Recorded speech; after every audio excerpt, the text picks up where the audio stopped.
The check my brother slid across the white tablecloth toward me was for $500. He pushed it with one finger, the way you might push leftovers towards someone at the end of a dinner party, casual and careless, and said, loud enough for the entire table to hear, just a little something to help with rent, sis. We know things have been tight. 14 faces turned toward me. I felt the heat rise from my collar to my hairline. A slow, humiliating tide. I looked down at the check, at his handwriting, the looping, confident cursive of a man who had never once doubted his own importance. What none of them knew what I had signed 3 separate non-disclosure agreements to ensure they would never know, was that 48 hours before that dinner, I had personally stopped a cyber attack that would have cost my brother's firm's most important client close to $400 million. The same client whose name was embossed in gold on the plaques lining the hallway of the very restaurant where we were sitting.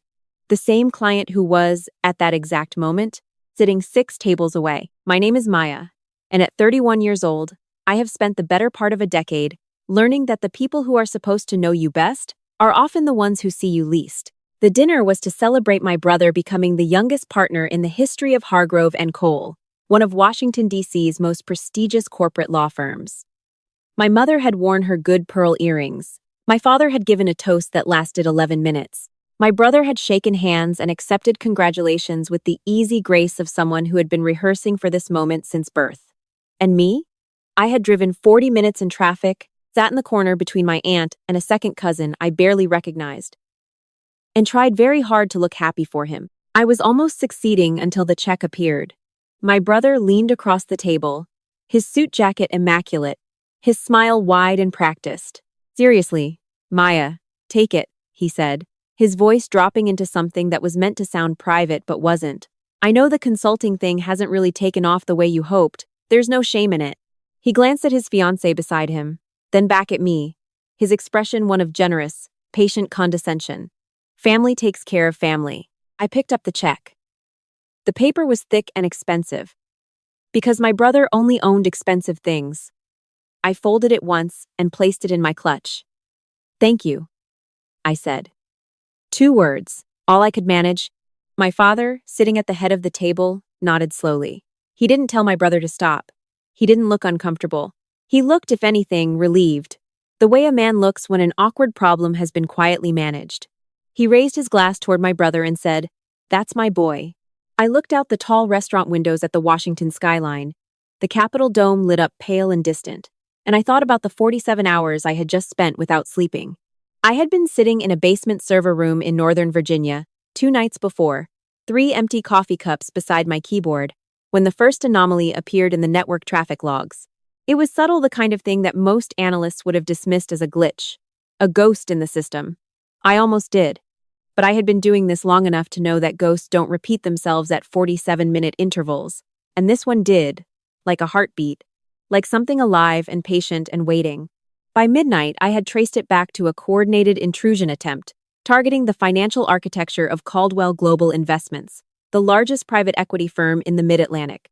By 2 in the morning, I had identified the entry vector. By 4, I had sealed it, isolated the corrupted nodes, and written a 17-page incident report that my director called the most precise threat neutralization he had seen in 20 years. Caldwell Global was my firm's most sensitive client. The attack, had it succeeded, would have triggered cascading failures across 3 subsidiary portfolios and exposed the private financial data of roughly 12,000 individual investors. My director had shaken my hand in the hallway at 7 in the morning and said, "You just saved this company, Maya. You understand that?" I understood it. I also understood that I would never be allowed to tell anyone. That was the nature of the work. You sign the agreements, you do the job, and then you go home and you sit across the table from your family, and you listen to your brother explain to a room full of relatives that you need help paying rent. This was not the first time. The first time that stands out clearly in my memory, I was 24. I had just finished my master's degree in cybersecurity at Carnegie Mellon, and accepted my first real position with a defense contractor outside of Arlington. It was a serious job, a clearance-required, background-checked, NDA-heavy position that paid more than anything my brother had earned at that point in his legal career. I came home for Christmas that year, and my father asked, at the dinner table, in front of my grandmother and 3 uncles, if I had thought about something more stable, maybe teaching Or working for the county. My brother laughed. It was a kind laugh, the way someone laughs at a child who mispronounces a word. She'll figure it out, he said, and reached over and patted my hand. The subject changed. I said nothing. I had just received my security clearance 3 weeks earlier. There was nothing I could say. The second time was 2 years later. I had been promoted twice and was leading a small team responsible for securing federal election infrastructure. The work was classified at a level that meant I couldn't discuss it at a dinner table, or in a car, or over the phone with anyone who didn't hold an identical clearance. My brother had just been featured in a DC legal publication as one of 30 lawyers under 30 to watch.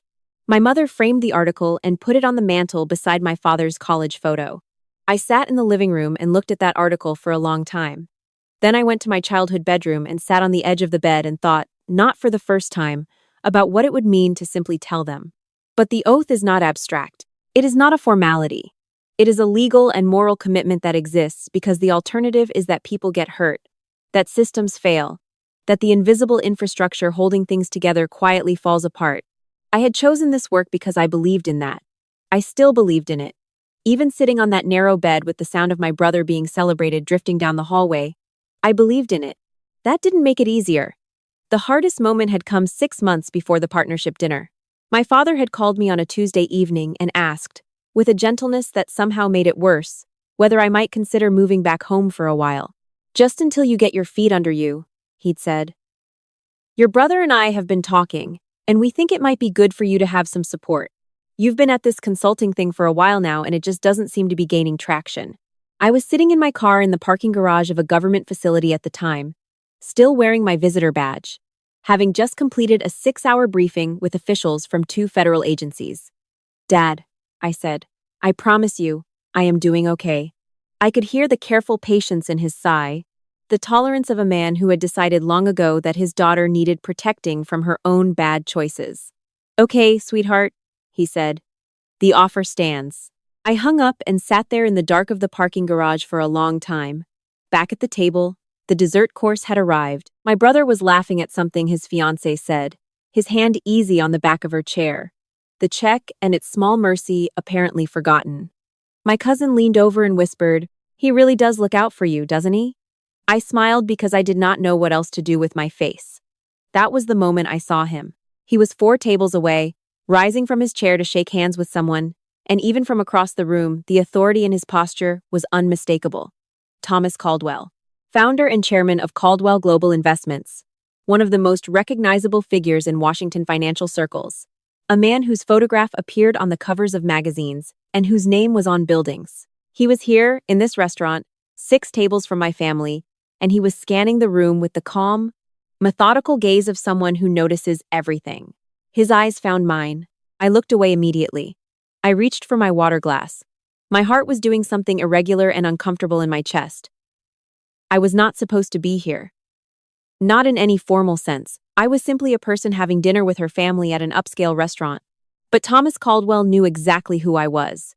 Because 6 weeks earlier, he had personally requested a meeting with me and my director to be briefed on the nature of the attack that had targeted his firm, and I had sat across a conference table from him for 2 hours and walked him through every detail that could be disclosed. He had looked at me at the end of that briefing and said, very quietly, I want you to know that I understand what was at stake, and I understand what you did. I had thanked him and shaken his hand and left the building and never expected to see him again outside of a professional context. The waiter appeared at my elbow and asked if I wanted coffee. I said yes. I needed something to do with my hands. Across the room, I could see Thomas Caldwell speaking to the man beside him and then glancing back toward our table. I focused on the tablecloth. I focused on my coffee cup as it arrived. I focused on my aunt asking me about my apartment, and I answered her questions on autopilot, some automated version of myself running on muscle memory, while the rest of me sat very still and hoped the evening would simply end. It did not simply end. My brother stood to give a brief speech, thanking the firm, thanking his fiancée, thanking my parents. His voice carried the practiced warmth of a man accustomed to speaking in front of people. He was good at this. He had always been good at this, the visible performance of competence, the kind of success that could be announced and framed and placed on a mantle. When he finished, the table applauded. My father wiped his eye with his dinner napkin. My brother looked at me then, with the magnanimous smile of someone who had just been publicly generous, and said, "And I want to thank my sister for always reminding me that not everyone takes the same path to success. Some of us get there eventually." He raised his glass. To family. The table raised their glasses. I raised mine. The wine tasted like nothing. I set the glass down and looked past my brother's shoulder, toward the far side of the restaurant, and I met Thomas Caldwell's eyes. He had been watching. And in the way of a man who has spent a long career reading rooms and understanding power, he had understood what he just witnessed.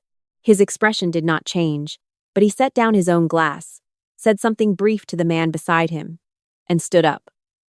He walked toward our table. I felt the air change before anyone else noticed him. The maitre d' appeared from nowhere to shadow his path. That particular deference that money and reputation generate without effort. My brother noticed him first and straightened, the involuntary reflex of a junior person recognizing someone important. My father looked up from his dessert plate. The conversation around the table stalled and dissolved. Thomas Caldwell stopped beside my chair. "I'm sorry to interrupt," he said to the table, with the easy assurance of someone who is never truly sorry for anything because they are never truly out of place. "I saw someone I needed to speak to." He looked at me. "Miss Maya," he said. "I thought that was you." I rose from my chair. Beside me, my brother had gone very still. "Mr. Caldwell," I said. "Good evening." He extended his hand. His handshake was firm and deliberate. He did not release it immediately. "I owe you a great deal," he said. He was not performing for the table. He was simply stating a fact, the way he might state the terms of a transaction. "I had dinner last week with the board of directors, and your name came up. Extensively. The consensus was that what you did was not merely technically excellent, it was exceptional. You anticipated a method of attack that our entire security apparatus had missed. The firm is in your debt." I heard my brother inhale. "Thank you, sir," I said. "I was doing my job." "You were doing considerably more than your job," he said. He glanced around the table, taking in my family with a brief, encompassing look. "I hope you don't mind my saying so in front of your family. I believe credit should be given where it is owed, and it is rarely given as often as it ought to be." He looked back at me. "The foundation I chair is launching a new endowment for women in cybersecurity and national defense. I would like you to be the inaugural fellow. The details are still being finalized, but I want you to have the first call when they are." He paused. "If you're willing." The table was perfectly silent. My mother's dessert fork was suspended halfway between her plate and her mouth. My father had set down his napkin. My brother was looking at me the way you look at something familiar that has suddenly become unrecognizable. "I would be honored," I said. Thomas Caldwell nodded. He said good evening to the table, shook my hand once more, and walked back across the restaurant, leaving behind a silence so complete you could hear the candles. My brother said my name. I sat back down. The rest of the evening passed in a kind of suspended unreality. My aunt said something. My cousin said something else. The waiter refilled glasses. Beneath the table, my father's hand found my mother's, a gesture I noticed from the corner of my eye. My brother did not speak directly to me again until we were standing in the parking lot waiting for our cars. The October air was cold and clean. The valets were quiet. My brother came to stand beside me, his hands in his jacket pockets, his breath visible in the chill. "You want to tell me what that was about?" he said. His voice was not angry. It was something more complicated than anger, something bruised and confused and trying to find its footing. I looked at him. My brother, who had handed me a check in front of our family. My brother, who had included me in his toast as a cautionary example. My brother, who had patted my hand at 24 and called me a child who would figure it out eventually. He was looking at me the way he had been looking at me for my entire adult life, waiting for me to explain myself, to account for the gap between who he believed I was and what had just happened in that restaurant. "It's my job," I said. "The consulting thing," he said, and the way he said it, the same words he had always used, but now with the quotation marks audible, told me he understood how wrong he had been. "The consulting thing," I agreed. He was quiet for a moment. The parking lot noise filled the space between us. Distant traffic, a car horn somewhere on the avenue, the ordinary sound of a city that did not know or care about what had just happened inside that building. "I didn't know," he said finally. "I know you didn't," I said. "I couldn't tell you. There are agreements. There are legal obligations." The work I do requires a level of confidentiality that doesn't make exceptions for family dinners. I paused. But I also didn't tell you because on the occasions when I tried to describe even the most basic outline of my career, you finished my sentences for me. You decided before I started that what I had to say wasn't particularly interesting. And after a while, I stopped starting. He looked at the ground. He had the decency to look at the ground. The $500, he said. I'm going to give it back to you, I said. Not because I'm angry. I was for a little while. But mostly I want to give it back. Because I need you to understand that I don't need it. I haven't needed it. I've been fine, actually, for quite a long time, and the fact that you didn't know that is not entirely your fault, but it is not entirely mine either. He nodded slowly. His car arrived first, a silver sedan the firm had arranged, and the valet stood holding the door open. My brother didn't move toward it. I'm sorry, he said. It came out plain and unadorned, without any of the rhetorical architecture he usually brought to difficult conversations. Just the two words. I believed him. That was the surprising thing. I had spent so long anticipating this moment as something sharp and satisfying, a reckoning, a correction, and instead it just felt very quiet and very sad and also, underneath everything, like the first honest exchange we had managed in years. I know, I said. He nodded once. He got in the car. My own car arrived a moment later, and I sat in the driver's seat for a while before starting the engine. 3 weeks later, my mother called on a Sunday morning. She had a habit of calling on Sunday mornings, these long, meandering conversations about nothing in particular that I had learned to treat as a kind of emotional weather report. But that Sunday, her voice was different, purposeful. She said, I want to ask you something, and I want you to know that I'm asking because I should have asked a long time ago and I didn't, and that's on me. Okay, I said. Tell me about your work, she said. Tell me whatever you can, whatever you're allowed to say. I want to know. I was standing in my kitchen in the early morning, still in the oversized sweatshirt I had slept in, a mug of coffee going cold on the counter. I had not been prepared for that sentence. I had prepared, over the years, for a lot of things, for dismissal, for condescension, for the particular exhaustion of being misunderstood by people who loved me in the way that people love things they have already decided they understand. I had not prepared for genuine curiosity.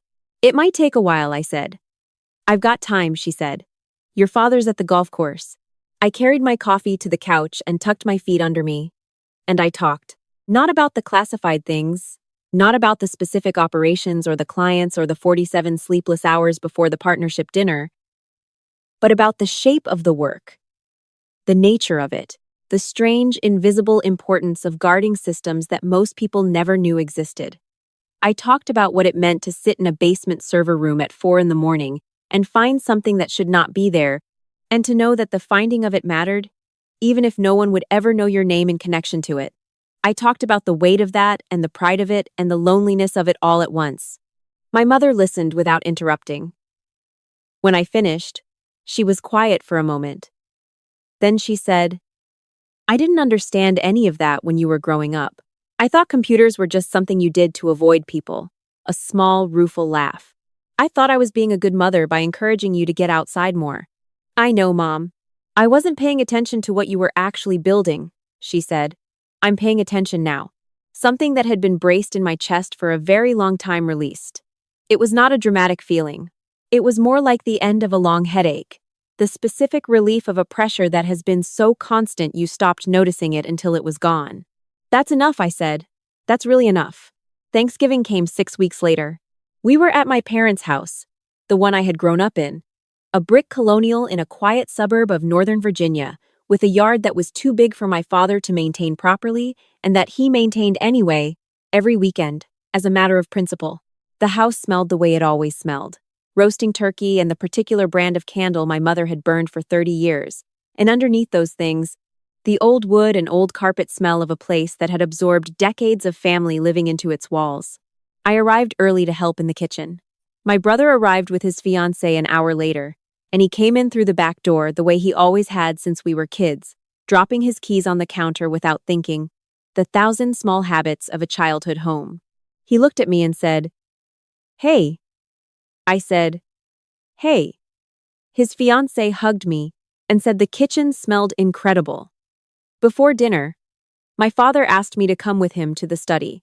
It was a room that smelled like old books and the specific pipe tobacco he had given up 15 years ago but that had soaked permanently into the furniture. He stood with his back to the window and looked at me with the expression of a man who had been rehearsing something. "I owe you an apology," he said. "Dad, you don't have to?" "I do," he said. "I spent 20 years telling you, with my words and without them, that what you were doing didn't count. That it wasn't real enough or visible enough or something I could explain to my friends at the golf club. And I was wrong. I was so wrong about that." He cleared his throat. His voice had the roughness that meant he was managing something careful. "I talked to your mother. And I've done a lot of thinking since the dinner. About the kind of father I've been. About the ways I was paying attention to the wrong things." I looked at him. My father, who had spent my entire childhood at the head of various tables, being the definitive voice on the subject of achievement. My father, who had never once asked me to explain my work in a way that suggested he actually wanted to understand it. He looked smaller than I remembered. Not physically, he was still a large, solid man, but in the way that people look smaller when they stop performing certainty. "I was proud of your brother because his success was something I recognized," he said. "I knew the language of it. I didn't know your language, and I didn't try to learn it, and you deserved better than that." I crossed the room and put my arms around him, which surprised us both. He hugged me back, stiffly at first and then less so, the way people hug when they're out of practice but mean it. "It's okay, Dad," I said. "It's not," he said, muffled slightly against my shoulder, "but I'm going to try to make it more okay." We stood there for a moment in the book-smelling dark of his study, and then my mother called from the kitchen that the turkey was ready, and we went out together. Dinner was loud and warm and ordinary in the best way. My cousin's kids knocked over a glass of cranberry juice and my mother pretended to be upset and then wasn't. My brother told a story about a deposition that had gone spectacularly wrong and made the whole table laugh, including me, genuinely, the kind of laugh that isn't performed. Under the table, my father rested his hand briefly on my arm. A quiet acknowledgement that cost him something and meant a great deal. After dinner, while everyone else drifted toward the living room, my brother found me in the kitchen where I was wrapping leftovers. He leaned against the counter beside me. "I've been doing some reading," he said. "About cybersecurity, critical infrastructure protection, the kind of thing your firm does." He paused. "It's remarkable, actually. I had no idea how much of it was happening. How much of it is, the number of attacks that are stopped before anyone even knows they were coming. Most of it," I said. "Most of what gets stopped, nobody knows about. That's what success looks like in this field. Nothing happening." He was quiet for a moment, turning that over. "That sounds exhausting," he said. "Working that hard for no one to notice." "It has its moments," I admitted. He looked at me. "I gave you $500, he said. "In front of the whole family. You did. You should have told me to keep it." "I should have," I agreed. "But I didn't, and that's partially my fault too. I let you believe a version of me that wasn't accurate because it was easier than fighting for the truth every time. We were both wrong." He breathed out slowly. "Truce?" "Truce," I said. He reached into the refrigerator, passed the leftover turkey and the covered dishes of stuffing, and extracted 2 bottles of beer. He handed one to me. We stood in the kitchen drinking our beers while the sound of our family filled the house around us. "For the record," he said, "I'm proud of you. I know I haven't been, or I haven't shown it, or whatever the right way to say that is, but I am. Incredibly proud." I looked at my beer bottle. I looked at the yellow kitchen light and the familiar mess of a family Thanksgiving and my brother standing beside me with his slightly loosened tie and his slightly humbled expression. 2 words that I had not known I needed as badly as I needed them. "Thank you," I said. He raised his bottle. I raised mine. The small, clear sound of glass on glass. And outside the kitchen window, the November dark settling over the Virginia suburbs. And the ordinary, extraordinary fact of being known, finally, by the people who were supposed to know you. The scars from years of being misunderstood don't vanish because someone finally apologizes. I knew that. They were still there, a quiet cartography of small dismissals and large silences. And they would stay with me because that is the nature of the things that shape us. But a scar is different from a wound. A scar means it is closed. It means the damage is done and also, at the same time, that something has survived it. I thought about the men and women who worked beside me. the ones whose names would never appear in any public record, whose victories were invisible by definition, who showed up every day to protect something vast and fragile that most people took entirely for granted. I thought about what it meant to do work that mattered, and to do it quietly, not because quiet was required, but because the alternative was simply telling the truth, that the most important things are often the ones no one sees. That had been the hardest thing to accept for a long time. And then, somewhere between a parking lot in October and a kitchen in November, it became something I could hold without bleeding. Not a wound. A truth. My truth. The one that fit my life and no one else's. The one I was finally, at 31, done apologizing for. I finished my beer. My brother asked if I wanted another. I said yes. My mother called from the living room that the pie was ready. We went to join the rest of them.